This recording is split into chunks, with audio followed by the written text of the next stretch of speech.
Olá, eu sou a doutora Fernanda Basso, sou advogada e hoje, na live do Doutoras Respondem, o tema foi Separados pela Pandemia, Direito de Visitas. Pois é, uma situação extremamente peculiar, não prevista, como várias oriundas da pandemia pelo Covid-19, é essa questão das visitas aos menores. E por que não também falar das visitas aos animais? Nós conversamos a respeito disso também. Vou aqui só deixar um resuminho para vocês das questões mais interessantes e relevantes para vocês pensarem a respeito.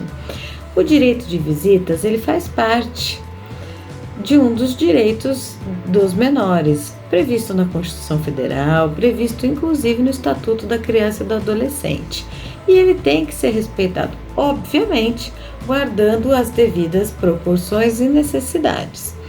Muitas vezes a criança não tem mesmo vínculo com o pai, com a mãe, com avós, e não é porque você está em momento de pandemia que este é o motivo que você vai conseguir fazer a modificação da guarda, salvo uma exceção que eu vou contar para vocês mais para o final deste vídeo.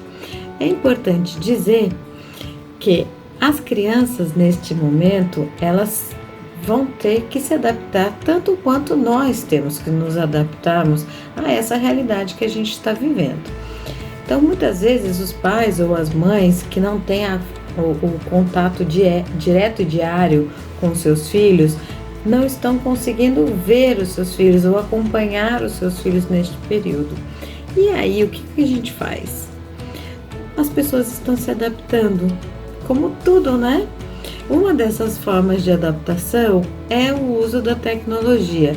Então, conversas online, chamadas de vídeo, usando qualquer plataforma que tenha aí disponível no mercado. WhatsApp, Zoom, e Skype, enfim, várias possibilidades. Não necessariamente essas possibilidades estão sendo usadas exatamente naquele mesmo horário que o juiz fixou os dias de visita.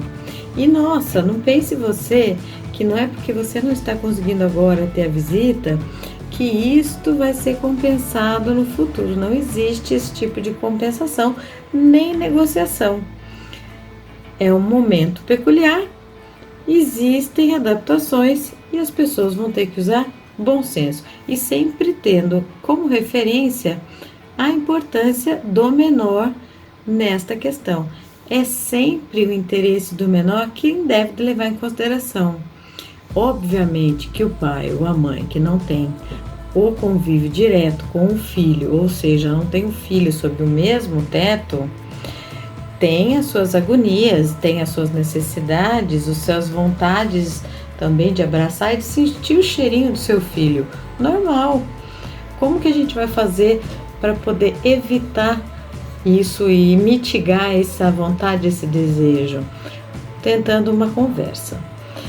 Obviamente que se não existia conversa antes, dificilmente você vai conseguir uma conversa neste momento.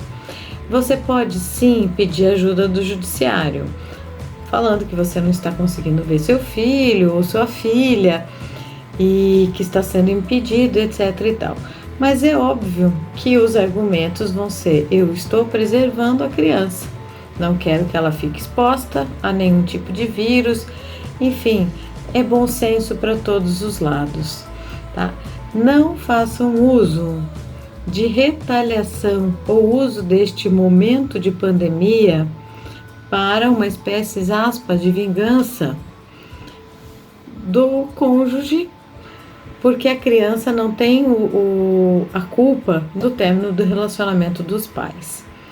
Então, e o juiz também não é inocente, ele sabe quando a questão está sendo trazida para a sua apreciação, quando ela tem uma legitimidade, uma causa nobre de ser. Outra coisa que é muito importante e interessante nesse tema da guarda: quando uma criança está sob a guarda direta de um dos cônjuges, mas supondo que um desses cônjuges seja um profissional da área da saúde que esteja trabalhando na linha de frente, tá? Não adianta falar, é um profissional da saúde, mas por exemplo, um professor de educação física é um profissional da saúde, mas não está trabalhando na linha de frente. Então não é justificativa, tá? Ou um profissional da saúde que esteja trabalhando na linha de frente, ou ainda o genitor que esteja diretamente com a criança, tem alguma comorbidade ou alguma questão que o torne mais vulnerável e suscetível para o vírus do Covid-19, aí sim é um motivo mais do que justo e plausível para se fazer essa modificação temporária, não é definitiva, para a guarda. E aliás, quem em sã consciência vai querer deixar a criança vivendo sob aspas ameaça, se pode estar vivendo com o seu pai ou a sua mãe que não está sob essa mesma condição, ou profissional de saúde na linha de frente trabalhando, ou uma pessoa com comorbidade. Então, com quem que você vai querer deixar seu filho ou sua filha? A gente tem que pensar nisso também. Uma outra situação que é bom colocar é que não é o fato das crianças terem essa modificação que os alimentos não são devidos, tá? Hoje o assunto é de guarda, mas a criança precisa subsistir de todas as formas. Uma das questões da subsistência é o convívio com os seus genitores. Guardada sempre, eu coloco sempre, existem as suas exceções. Não generalizemos todos os casos, porque na justiça cada caso é um caso, a sua história é a sua história.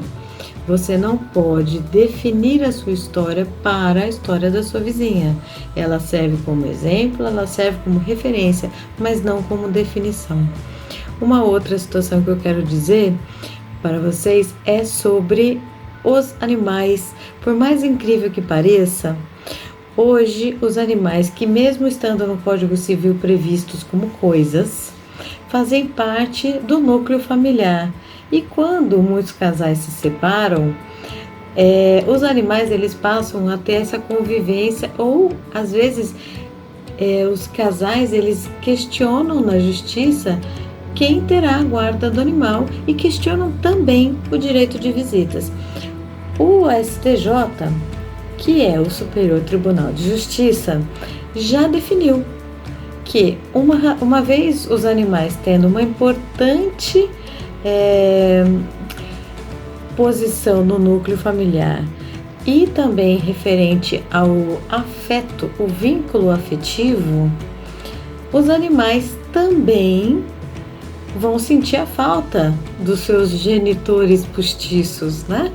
E eles também vão querer participar aí e dar o seu carinho, trocar esse carinho com os seus genitores postiços, vou colocar carinhosamente assim. E aí é possível também exercer esse direito de visitas dos animais. Nós falamos aqui já uma vez que os animais eles não passam coronavírus e não transmitem o coronavírus. A minha irmã Adriana, que faz parte comigo aqui do Doutoras Respondem, diz que os animais não vão passar para os seres humanos. Eu estou falando desses animais de estimação, gato, cachorro, esses animais que a gente costuma ter nas nossas casas, que são os nossos companheiros. Então, gente, para vocês verem que o tema é amplo, é pertinente, ele precisa sim de regulamentação, ele precisa de bom senso, e a primeira coisa que sempre tem que estar na cabeça e na memória e no objetivo de todos é o bem-estar do menor, ou até mesmo do seu animalzinho, aquele seu companheiro. Então era isso que eu tinha para dizer para vocês e aguardo vocês junto comigo no próximo vídeo. Já estou com saudades. Doutora Fernanda Basso. Quem avisa, advogada é. Tchau, tchau.